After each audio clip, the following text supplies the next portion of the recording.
cost of staying in community housing.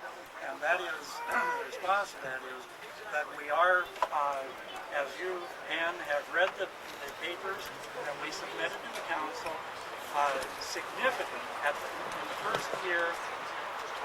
Virtually all of the program costs, the operating costs, will be subsidized. See, you said at the council meeting you're going to try and get like 90% of it subsidized. You didn't say they will be. You said you're going to try for that. That's correct. As of the city council meeting, you were not. It was not determined. It was not committed. I guess you were still trying for that. That's right. So now this is a different story. Now 90% is going to be subsidized. It's not a different story.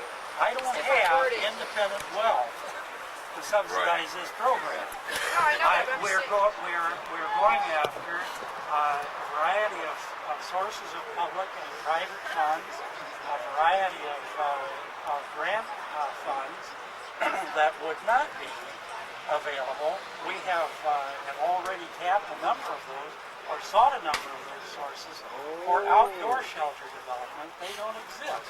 Or for outdoor shelter maintenance. They don't exist. We don't manufacture money. We put in energy.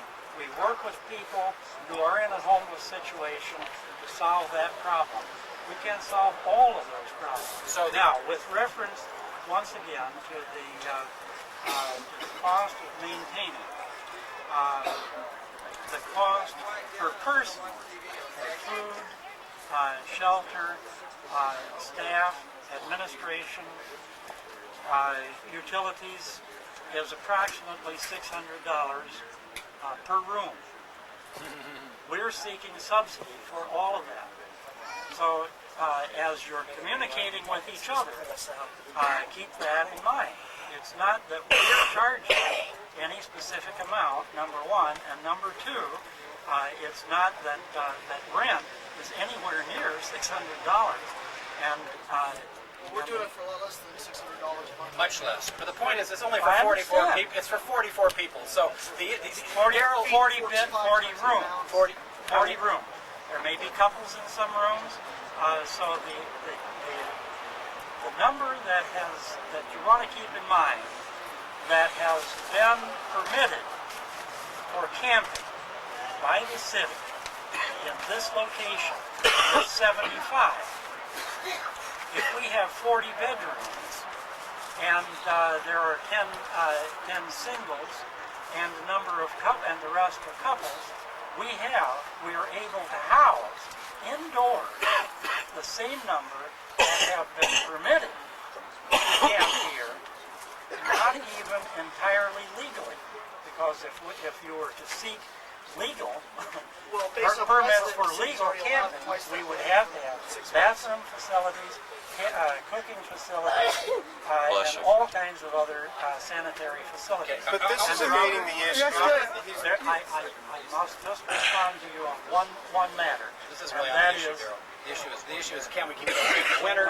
You said that we had passed on to other agencies. I'll keep it when I'm speaking.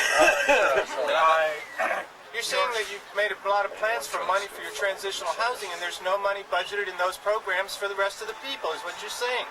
So what we want to know is, how do we go about getting the money necessary to keep this open for 2 or 3 more months? Okay, if you don't know. You asked a direct question, I'll give you a direct answer. What would it cost you or any other agency to purchase this land? Just buy the land straight out is about $350,000.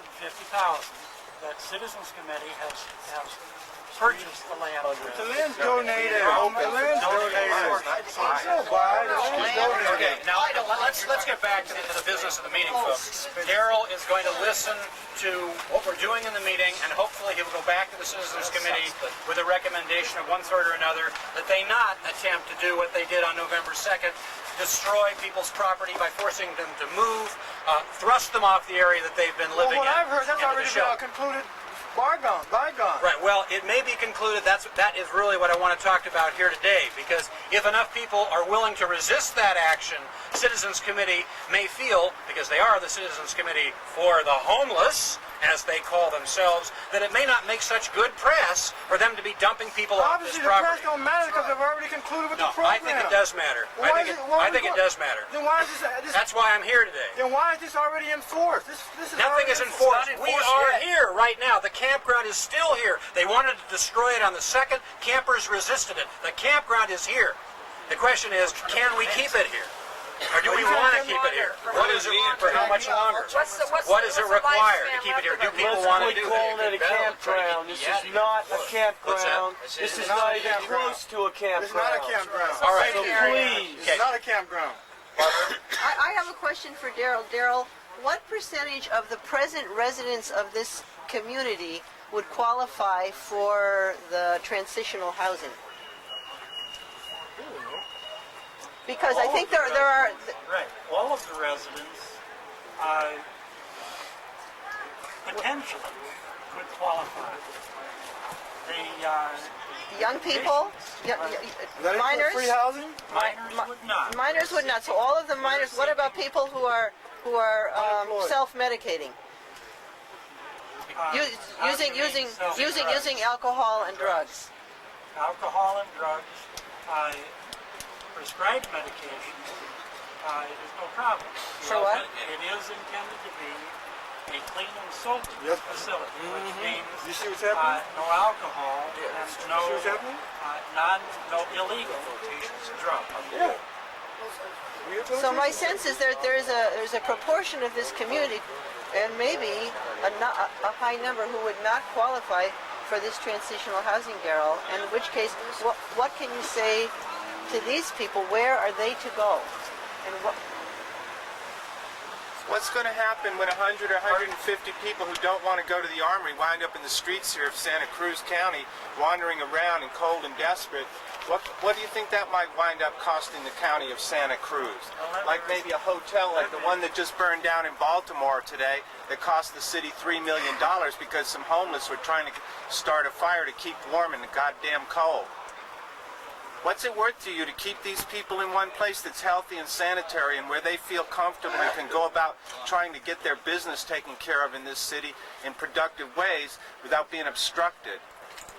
So, What is it worth, and what will you do to help us get the money to keep it open for 2 or 3 months or find an alternate site next year? That's all we need to know. Okay, let me just give you one brief response about what it's worth to me. It's worth a tremendous amount to me in my money, my time, my intelligence, my energy to work with you to find solutions, real solutions to real problems. I'm not going to pass you off as a category of human beings or a category of the populace. I'm here to listen to your concerns. I just ask that you understand I'm taking them very seriously. There is a variety of responses to these real needs. Don't expect that I'm going to have snap answers. I won't insult you with snap answers to either rhetorical or real questions. He didn't come here We're for that. we're working on a solution to problems. He didn't come here to answer questions. well, I think the answer is that we have to provide the answers. That's what we're here for. We're here to provide the answers. And if we provide our own answers, they may decide they want to do some answering fast because they don't like our answers. Can I put an answer to that? The answer is, what is it worth? Well, it looks to me that it might be worth at least $1 million, because when I look at all these people here, and I remember last year, Stefan's only person who could help Stefan and not rip him off, die over there at the Michelin Tire front door. And when I start seeing that life like that is worth $1 million, so $1 million for life that we can stop the deaths that had happened last year, and I know at least 5 people died because of weather-related incidents or just troll busting. And I think $1 million to cover 250 people is nothing to keep them alive. So, Ned, do you want to say something? Yes. I like living on the land. I intend to stay living on the land, and my tent is enough shelter for me. I don't see any point in trying to move me into a house when I don't want to be in a house. I don't want to be behind walls. I want to be on the earth just like the Indians were. So I'd like to ask right now, just a sort of straw poll for my own interest, how many people intend to leave the area how many people intend to stay here if they direct people to move under the threat of arrest. One hell of a battle to get you off this road. A hell of a lot more if they're still out there. I count 12 people. Now, of course, people can change their minds. This doesn't commit you in any way to anything. But, you know, I just wanted to get some sense of sampling, and everybody always tells me never do I this. plan on staying here until it's a safer place to go. Right. You know, the violence against homeless has been exponentially increasing after the past few years. And it's getting so bad that a guy I know who's a friend of mine, who will be nameless because he probably doesn't make the publicity, almost got burned to death, and he's afraid to come to Santa Cruz again. And if he did, he'd probably come with a large gun. So it seems to me that this community has a self-protective aspect too, and that it's important to people in this community that the community continue. And Daryl hopefully will be hearing that. I know he does hear it. Anybody who's listening can hear that. And the question is, how can we make sure that that happens? How can we facilitate it? How can we? Is that our objective? Because I've heard there's some other suggestions. People have said, well, if there's a better spot, maybe we can go to the better spot. If the city council comes up with a better spot, if that happens, we can have another meeting. You know, we can change our plans. But it seems to me right now the question is, the Citizens Committee for the Homeless has the option to close down, pull the plug on this thing any day, and direct everybody like they did on November 2nd to get the fuck out. Or try to do that. Now the question is, if we go to the community, if community members take their tents and set them up here and say, good, if you're going to take away those homeless people, you'll have to take us away too. There might be a possibility of persuading the Citizens Committee that their fundraising efforts would not be assisted by this kind of decision. What's that? Why do you need an alternative plan when we're already in existence? Well, this is something that's the alternative. What he's No. What I'm saying is, yeah, right. We should. I agree with you. We should keep the campground is in existence. It's not a campground. This area is in existence, doing what it does, right? Okay. So this living space is being used by people who are trying to make the best of it, and it is overcrowded, and people are working at it as best they can. They intend to try to close it. What should we do? That's what I'm saying. How can we mobilize? And I've got some suggestions that I brought along that I want to bring to your attention. I think that.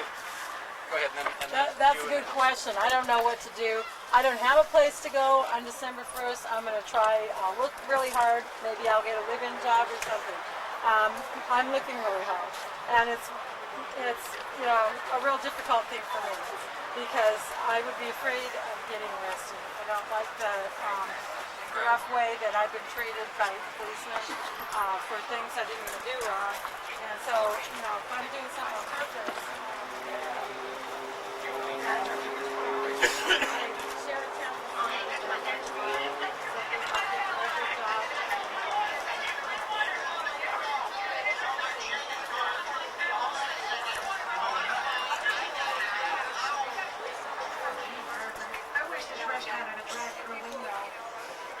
That's their job.